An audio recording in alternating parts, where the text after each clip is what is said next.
स्वस्तिनावधीतमस्तु मा विद्विषावहै। ॐ शान्ति शान्ति शान्तिः।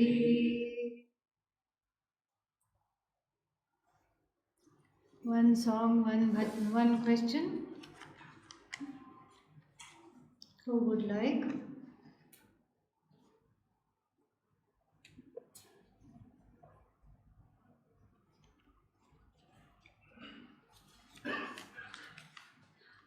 I thought he was coming to sing.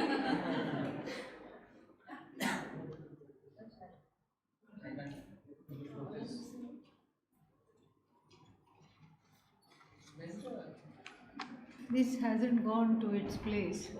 Yeah. It will go. Eventually, no. Swaminiji has long wisdom. Now, yes. Tomorrow. Tomorrow. Actually, it's not as it's a blue box. So we only have one. Where did it come from? It laid an egg. Yeah. Who would like to sing? Come. Where is your... Oh, okay, you don't. Bed job.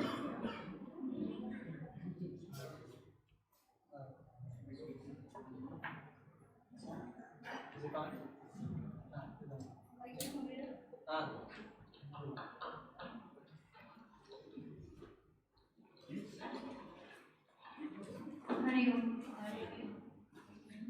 You all sing with me only. It's Karpura Gauram. Karpura Gauram Karunavataram Sansara Saram Bhujagendraharam Sada Vasantam Hridayarvinde Bhavam Bhavani Sahitam Namami Karpura Gauram Karunavataram Sansara Saram Bhujagendraharam Sada Vasantam Hridayarvinde Bhavam Bhavani Sahitam Namami Karpura Gauram Karunavataram Sansara Saram Bhujagendraharam Sada Vasantam Hridayarvinde Bhavam Bhavani Sahitam Namami.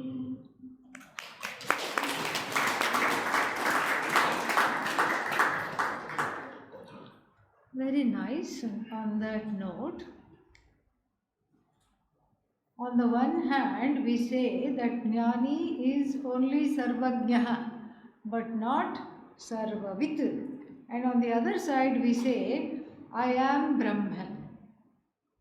Kindly clarify and tell me when this duality of different states will finish, and at what stage between Ajnani and Ishvara. So, the equation is not at the level of the Upadhi. What is Upadhi? Definition, please. Upa Samipe. Even if you forget everything, doesn't matter. Upa Samipe. It's all. Yeah. Swiyam Dharmam Anyatra Avadhati. Staying near something that which lends its dharma. Dharma here is not Hindu dharma. Attributes to something else. That which lends its attribute to something else. That is what is called Upadhi. And what is our stock example? Flower and crystal. So, here between flower and crystal, what is the upadhi? If you said crystal, see me after class.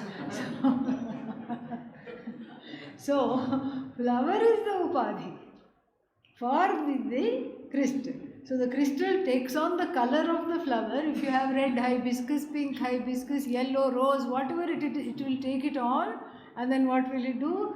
It will appear red, pink, yellow without being red, pink or yellow. Okay. So, likewise, between the Jnani and Ishvara, the equation is not on the level of the Upadhi. The wave can keep on splashing back and forth. It will never, ever, ever, ever become the ocean. Can the wave become the ocean? No. It can't, because it is got a finite Upadhi and ocean has infinite Upadhi. So on the level of Upadhi, that means on the direct, directly there is no similarity, forget identity between Jiva and Ishvara. Who is Jiva? Jaded, faded, complaining fellow. Who is Ishvara? No complaints at all knowing everything. So on the face of it, when you say Jiva is equal to Ishvara, it should, it's kind of jarring. Where is the similarity? Forget identity, there is no similarity even. That's why we have to bring in the word, the operation called implied meaning. Lakshana. So the upadhi is given up. Tyaga. So Tyaga Lakshana, or also called Jahat, means giving up. Jahal Lakshana, Jahat plus Lakshana, somehow the Ta becomes La through a sutra. Okay, so Jahal Lakshana means you have given up what? The Upadhi. Upadhi wise differences are given up. Then when the wave is asked, what are you? What will it say? Water. When the ocean is asked, what are you? What will it say? Water. And on that level, there is not just similarity but identity. Jnani doesn't need to become Ishvara. Jnani is already Ishvara in the only way that matters. Jnani is already Ishvara. Jnani doesn't need to have 20 arms and manifest things and do all kinds of shenanigans. No. Jnani just needs to be in her own glory. That's all that is. So we can't have a direct identity. The identity that is established is always through the indirect implication. By implication, the identity is established. So therefore, Jnani does not need to know Chinese, Greek, and what else, Vietnamese, or Sanskritam. Yeah, people are very happy about that. Jnani does not need to say Ramaha Ramo Ramaha. Doesn't have to know everything. Knows everything in general. Does not know everything. It doesn't have to know everything in particular. So therefore, with great daring, I can say, I am Brahman. Me is Brahman. No problem. So the identity is at the level of implication. After doing the math, this side, on the Tvam side, you take the Tvam pada. Like when you pull potatoes, potato crop, when you harvest potatoes and pull them from the ground, what do? You have to gently beat them on the side of the road. Why? All the dirt that is clawing to them just comes off. So we have to do to this Tvam, same thing. To this couch potato, also we have to do the same thing. We have to remove things that do not belong. I am as good as the body, that notion is removed. I am as good as the mind, that notion is removed. Nobody loves me, that notion is removed. I'm an idiot, I'll never learn this. What's wrong with me? Why don't I have confidence? All those are removed on the Tvam side. That side also, the all-powerful Upadhi, the ruler of the universe, all that is removed. Removed cognitively, okay? You don't try to cut out the arms from Ishvara and the power from Ishvara, because we cannot. And so, when you see, when you reduce the Tvam to the lowest common denominator, what is it? Awareness, consciousness, that's all that is left. Awareness, consciousness, Sakshita, and what else? Satchidananda Lakshana. That's all it is. And when you remove all power, all knowledge, everything from Ishvara, what is left?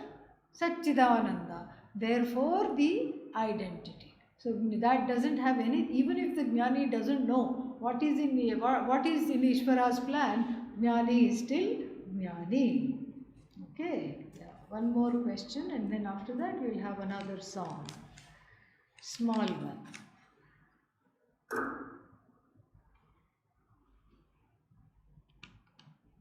Please explain little more as to how love can be more or is more than an emotion.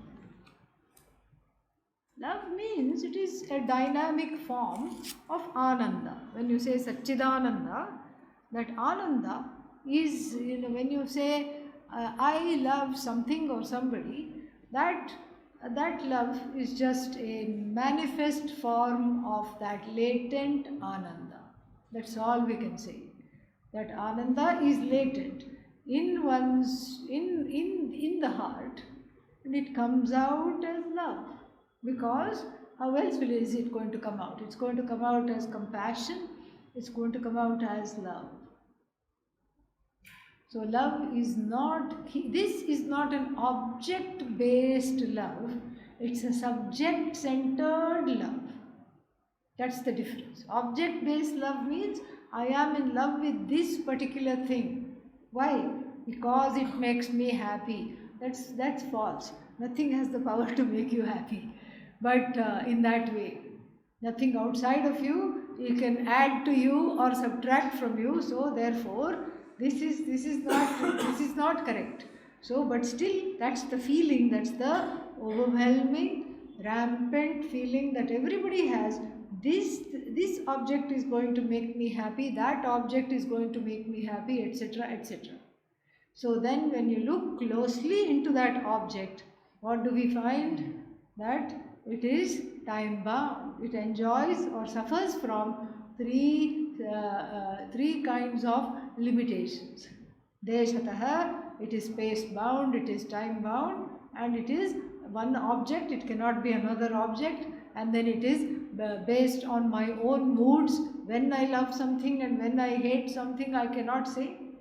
What I loved as a child, do I still love it? No, obviously not, because one has outgrown that love. And so in this way, there is a lot of vyabhichara, contradictions. So then, so the object-based love is actually the love that one has for oneself. The self is all love. And so that is centered on the I. And how do we differentiate it from object-based, event-based, circumstance-based or person-based love?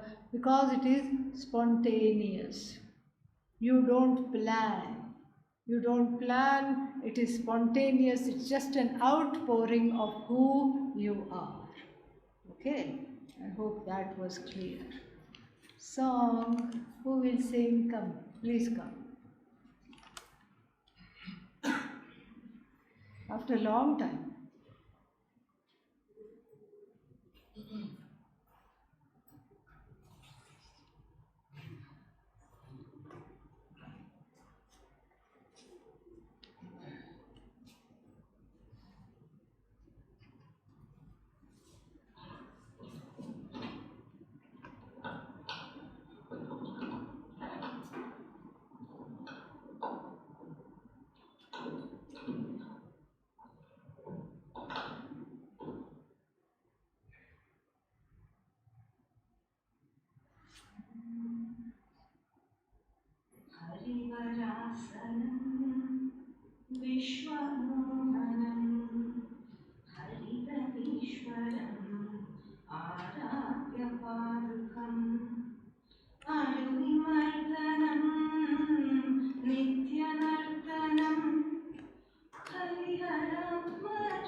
शब्दमानसं भरणलोलुपं नक्तनालसं अरुणवासुरं भूतनायकं हरिहरात्मजं देवमाश्रये अमृतस्मितं सुन्दराननं बलवकोमलं मात्रमोहनं कल्पकेसरी काचिवाहनं हरिहरात्मजं देवमाश्रये स्थितजनप्रियं चिन्तितप्रदं श्रुतिविभूषणं साधुजीवनं श्रुतिमनोहरं शीतलालसं हरिहरात्मजं देवमाश्रये शरणमय्यप्पा स्वामी शरणमय्यप्पा शरणमय्यप्पा स्वामी शरणमय्यप्पा शरणमय्यप्पा स्वामी शरणमय्यप्पा शरणमय्यप्पा स्वामी शरणमय्यप्पा शरणमय्यप्पा स्वामी शरणमय्यप्पा.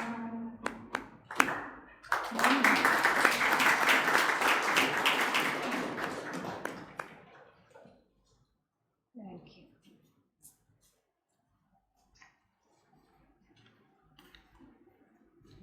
If the parampara of Rajas, Rajas, okay, okay, if the parampara of Rajas discussed at the beginning of chapter 4 was compromised, how do we know that the current parampara that we are learning has not been compromised? We can believe, but is there some stronger assurance? Compromise doesn't mean that it was vitiated or spoiled in some way. That doesn't mean that. What instead it means is that fewer and fewer people were actually following it. That's all it means. Even now, wherever this is being taught, it is being taught authentically. It's just not being taught in as many places as perhaps it used to be earlier. That's what it means.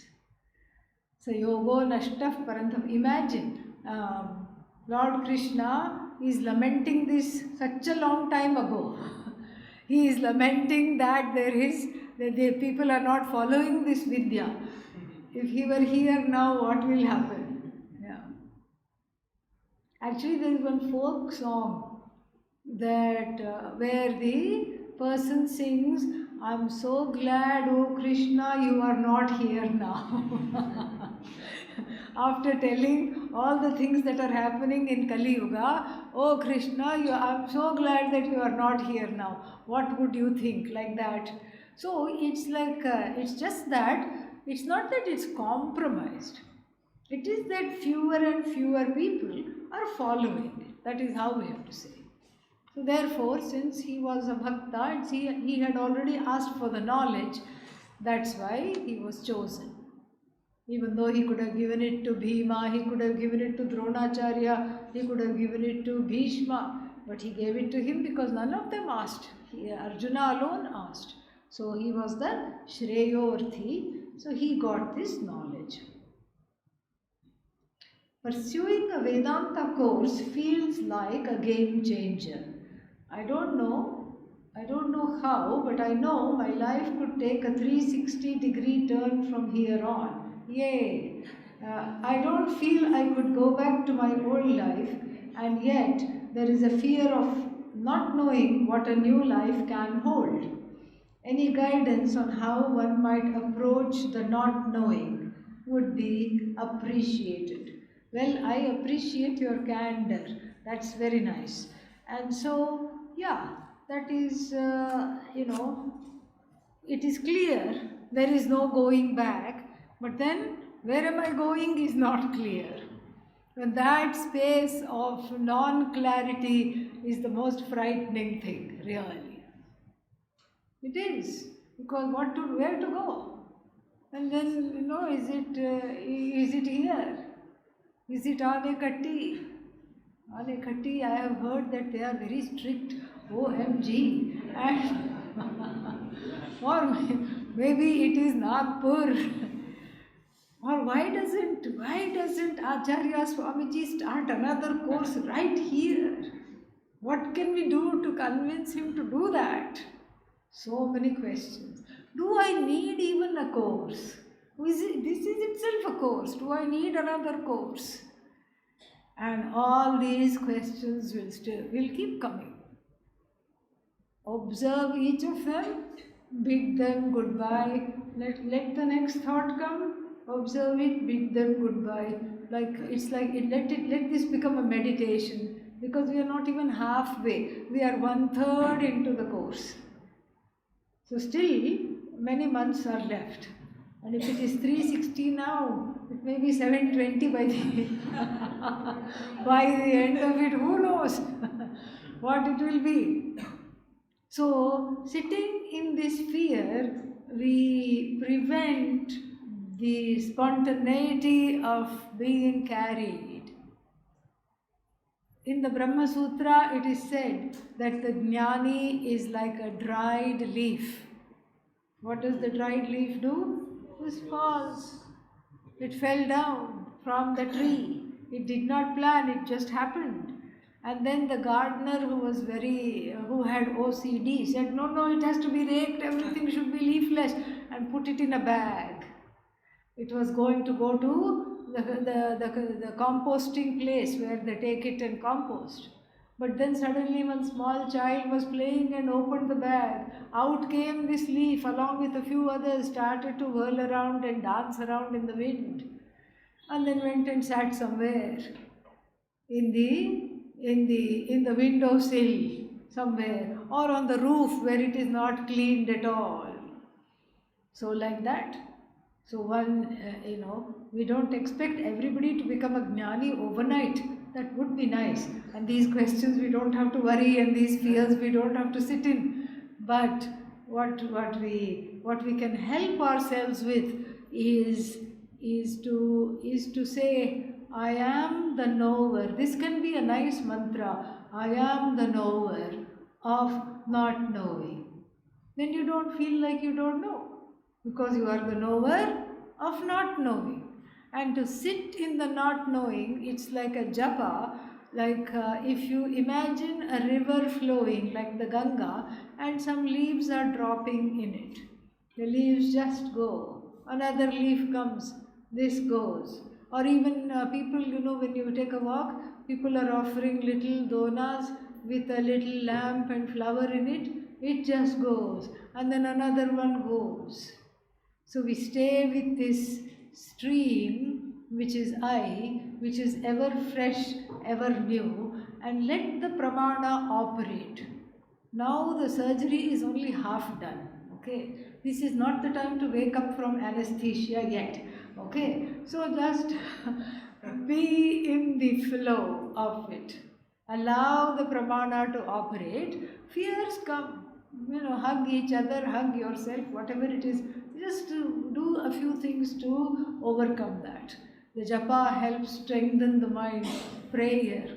Put your head in Pujya Swamiji's lap in the Adhisthana and just say, take all this away, this uncomfortable, terrible fear, take it all away.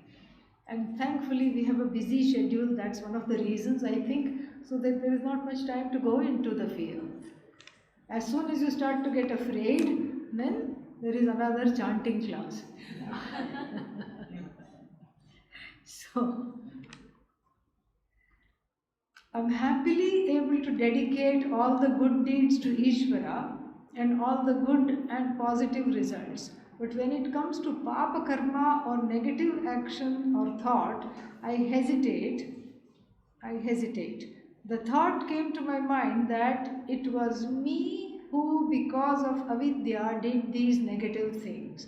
How to deal with this aspect of karma phala? Does this samarpana also include past karma phala? If yes, how do we do it? Please explain. Same thing. Just like you dedicate the good karma, the punya, and then who else is, the papa is there, it happens. And if you have made amends, then the regret can be dedicated to Ishvara. The guilt can be dedicated to Ishvara. The remorse, you can tell Ishvara, please take it away. Please take away the remorse. Please take away the fear. Please take away all these things. So, this is how one proceeds. There will be guilt because of the association with the feeling that the identification or the association with the feeling, I am the doer. I am the doer, I am done in by other people's feelings, other people's doings. My own omissions and commissions I cannot handle. Other people's omissions and commissions I cannot handle. Do a little atonement, prayashchitta. If you have hurt somebody, give them a flower. And then that was Pujya Swamiji's solution for any conflict, anybody, anything. And he would demonstrate it very nicely. If there is some hurt or pain or fear with regard to another person, give them a flower. Even if you haven't hurt them, even if they have hurt you, give them a flower. And then whoever came to complain to him, he would make them do this. Swamiji, how long I should do this? 48 days, he would say. Oh my God, even to think of doing it for 1 day is hard enough. 48 days, how will I do it? And he would demonstrate. Give the flower like this the first day. Second day also you give the flower like this. You're not even worth looking at. You've done this to me. Take. I'm just giving it because my guru said take. Then after that, third day, you want to look at them. Why? Not because they are worth looking at. You want to look at them only because you want to say, let's see the gloating on this useless person's face. This good for nothing will be gloating because I am giving the flower. And then you kind of look at them. They also look at you, and then of course you smile. A flower always makes you smile. So that which was 48 days gets over in 3 days. Everybody smiles. So the small prayashchitta, something like that, make a few amends or do something between you and Ishvara, secret, rahasyam, something you don't even need to tell anybody. And so that way things are taken care of. Not to worry. One more and then we'll have a bhajan.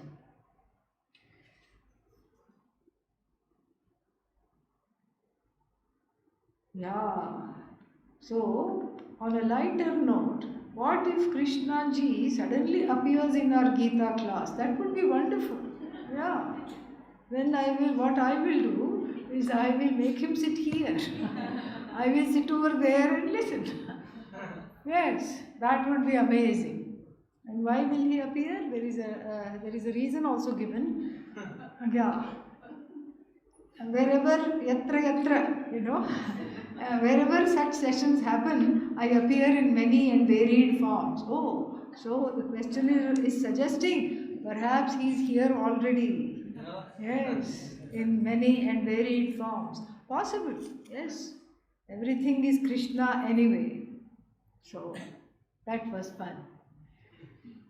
Who is going to sing? Come. Please come.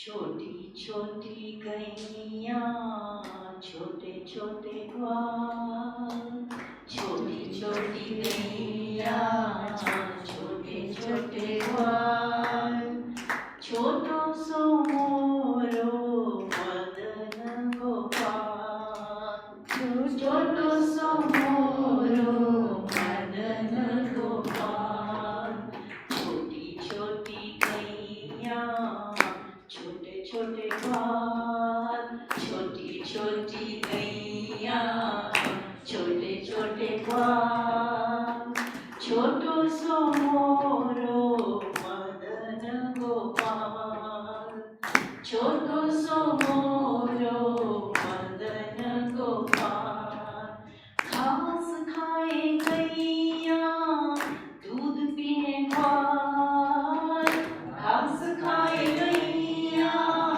दूध पिए ग्वाल माखन खायो मोरो मदन गोपाल माखन खायो मोरो मदन गोपाल छोटी छोटी गैया छोटे छोटे ग्वाल छोटी छोटी गैया छोटे छोटे ग्वाल छोटो सो मोरो मदन गोपाल छोटो सो मोरो मदन गोपाल आगे आगे गैया पीछे पीछे ग्वाल आगे आगे गैया पीछे पीछे ग्वाल बीच में मोरो मदन गोपाल बीच में मोरो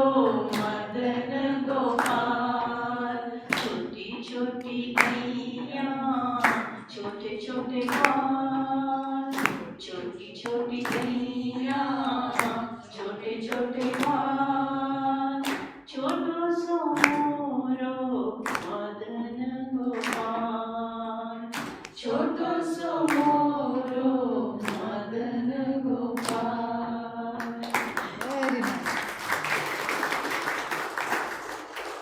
Baby Krishna came to satsang.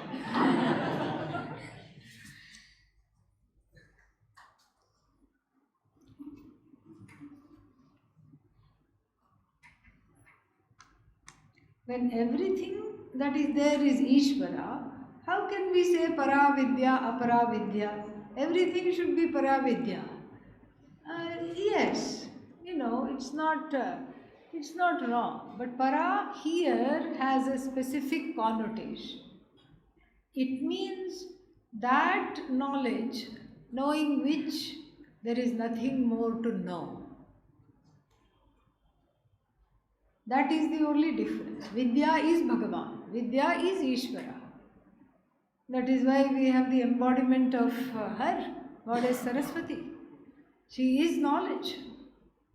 So, the distinction is made only from the standpoint of the seeker of Brahma Vidya. Every Vidya is Ishvara, no doubt, but then what is it that you want? Do you want to keep studying one thing after another thing after another thing? And if you say no, I want to know that one thing, knowing which I have to stop seeking altogether. I want to stop seeking altogether, then please come to Paravidya. Paravidya means that which is the ultimate, where the seeker is knocked off, the knower is knocked off.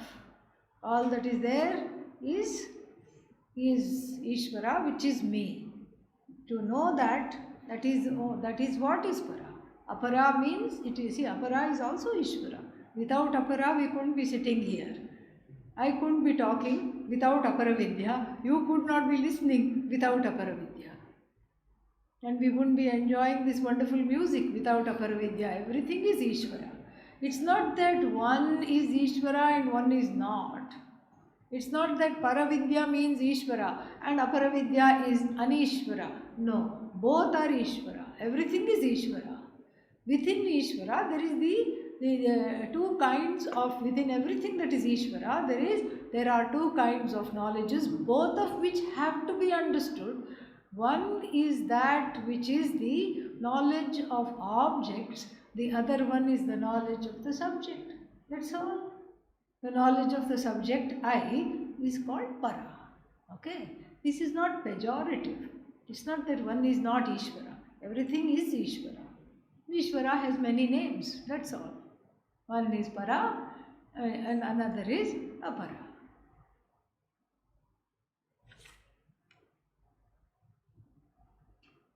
Why to follow dinacharya, routine?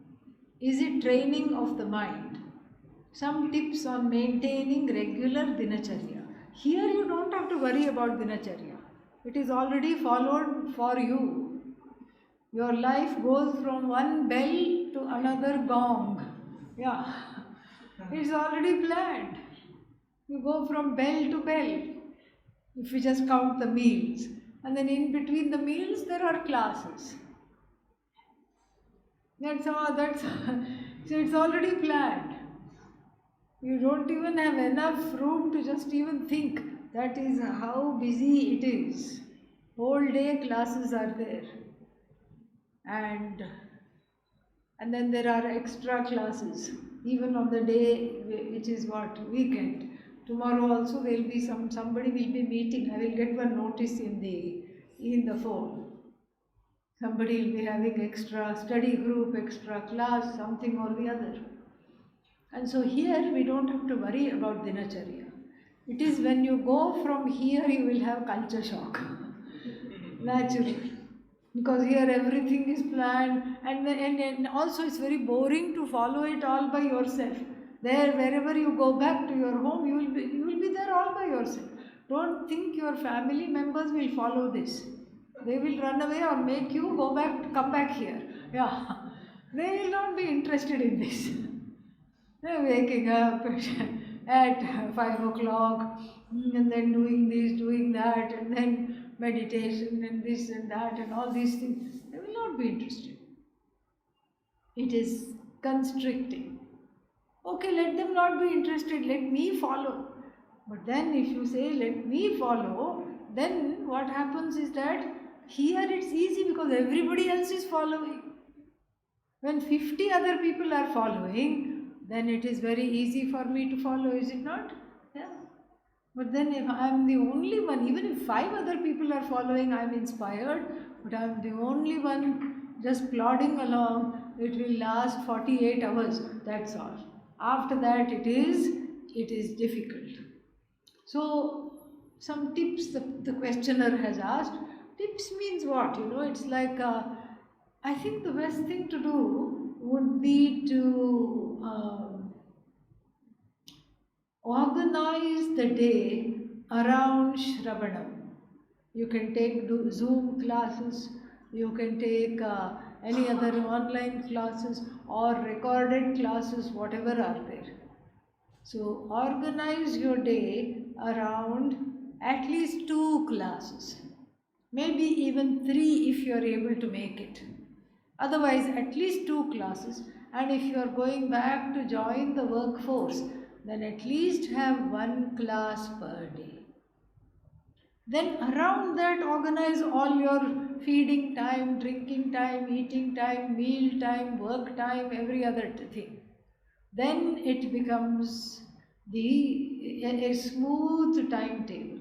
If we just have a timetable and keep putting things there, it will just be in a list. It will never fruition into action. So we revolve everything around Shravanam and keep the Shravanam going. The Dinacharya automatically follows. Again we have left with 4. Shall I do them? Yes. Okay. Late night, since it's the weekend. So in the story where King Janaka admonishes the student for not noticing the palace because he was too focused on not spilling the oil, what was the expectation of the student? What should he have been done to be accepted by Janaka? And he was accepted.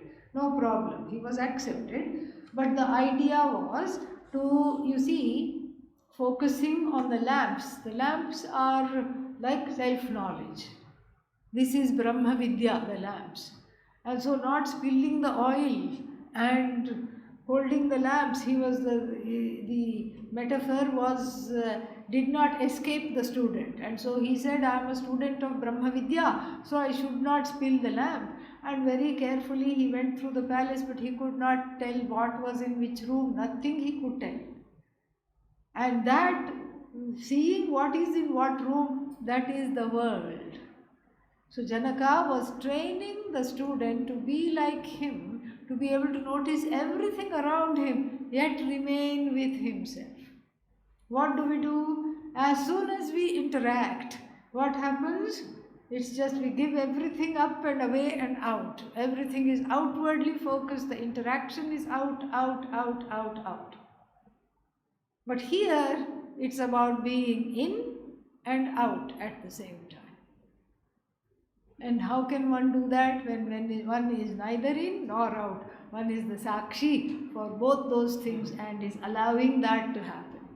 So that is what Janaka expected. It's not that he rejected him. He gave him another chance. Go, don't spill the oil and tell me what is on. I can ask any question from any room. So because he was a householder jnani, which is much harder to be a householder jnani, a king jnani. Imagine, very, very difficult. Here, even in the ashram, when so many facilities are given, you don't have to cook, you don't have to do anything, you just have to take care of one small room, that's all. And then still, there are so many distractions, so many difficulties to stay in that knowledge. Imagine if one is a king taking care and administering the whole kingdom. How difficult it must be. So he was training the student to be just like him. Next one. Samskaras, vasanas and prakritis. Are they all the same? Yes. Yes, more or less. Prakriti, little different. We will talk about that. Samskara, vasana, almost identical. They can be both inimical or favorable.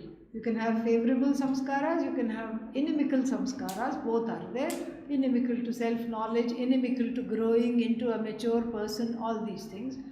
And then you can also have, so Prakriti means Swabhava. And the Swabhava, I said, is based on karma, samskara, socialization, many, many different things. So Prakriti is a little more than samskaras and vasanas. Samskaras and vasanas more or less identical. Okay, that's why sometimes people will say good samskara or not very nice samskaras, like that.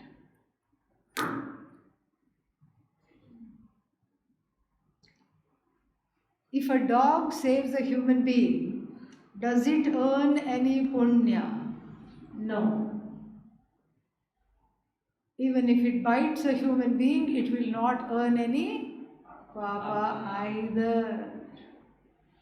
No punya, no papa. Why? It is bhoga sharira. It is not yoga sharira. It is not fit for karma yoga. Why? There is no free will. If it bites, it is doing it because it felt threatened. And that's why, to save itself or save its babies, some reason it bit. Or it had no reason, it was having a bad day, it said, let me just see a human being, let me bite, it bit. But it will not incur papa. Because it's a bhoga sharira. And so, only human being has the free will, the intent behind the action matters. That's why, let's say, if you bash up somebody in a dream, you don't go to jail upon waking up, correct? Yeah. In the dream also you are just a bhogi, not a karta. You are a bhokta. And similarly, just like in the dream, if you transgress a law in the dream, you don't go to jail. Similarly, in the waking state, if you don't have free will, you are still a bhokta, bhoga sharira. So no papa, no punya. It just is eking out its papa punya, whatever is there. Even the dog has some papa punya from previous lives. When I was small, there was this very rich people who lived on top of a hill. And as a schoolgirl, I would just wait on Sunday afternoons. They had in a country like India, where the people did not have cars, there were these two Alsatian husky dogs belonging to the rich people who lived on top of the hill.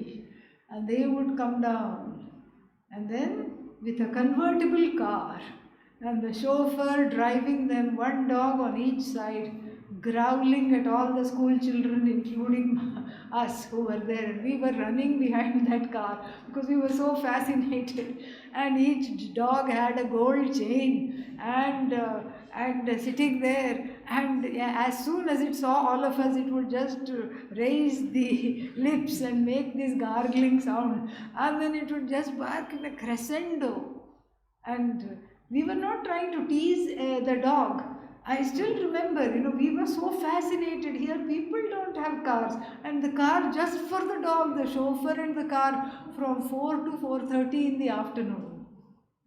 Some punya it must have done, both of them. Correct?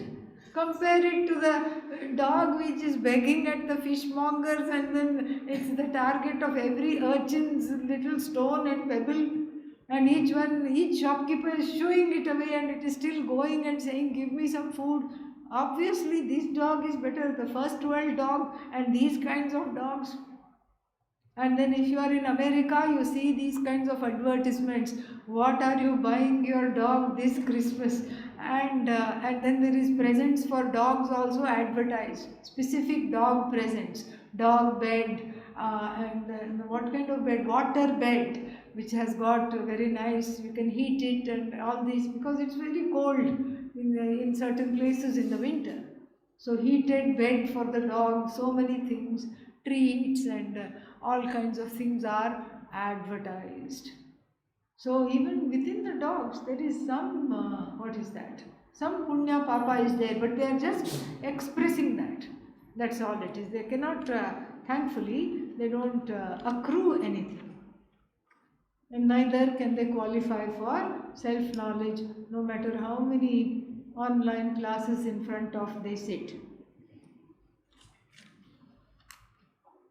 You said Sakshi is only in relation to what is observed, and that ceases to be when there is nothing to observe.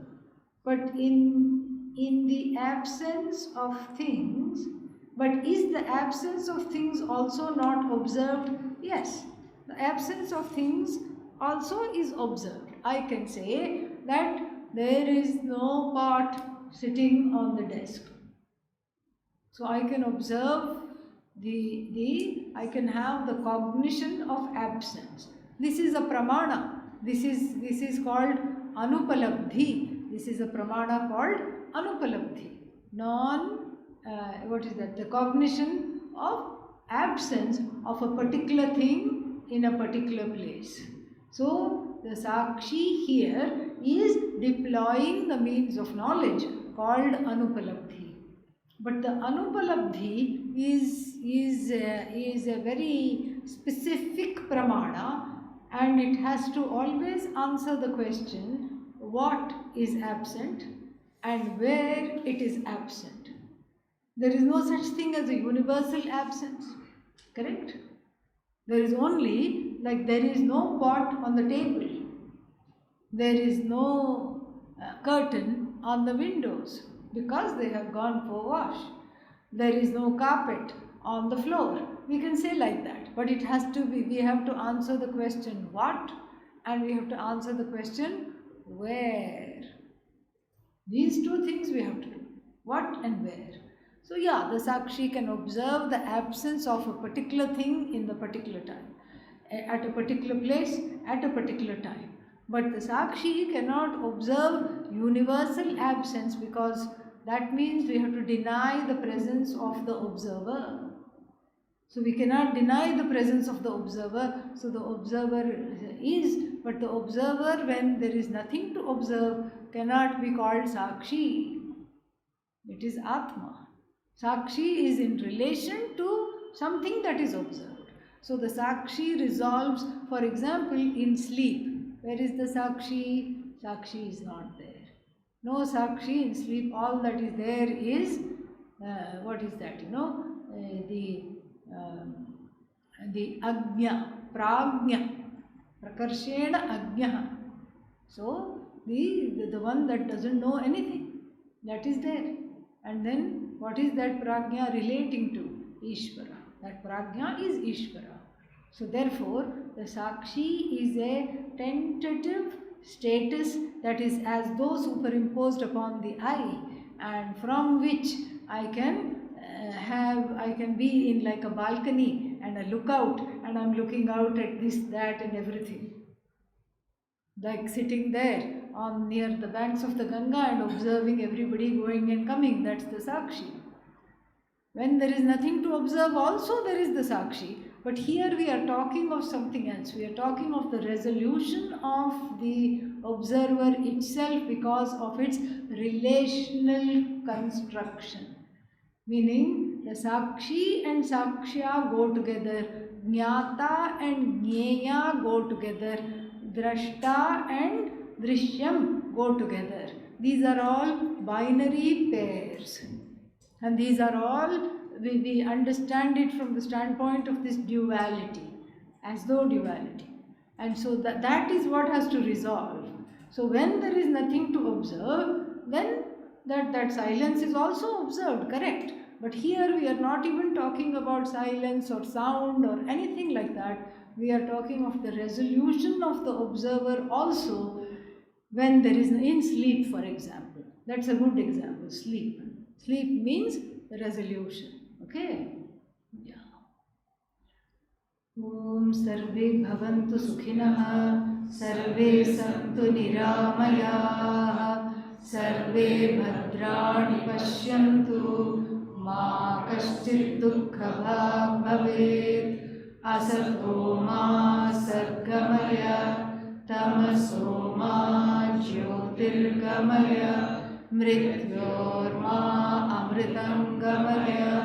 Om Purnamadah Purnamidam Purnat Purnamudachyate Purnasya Purnamadaya Purnamevavashishyate. Om Shanti Shanti Shanti. Hari Om.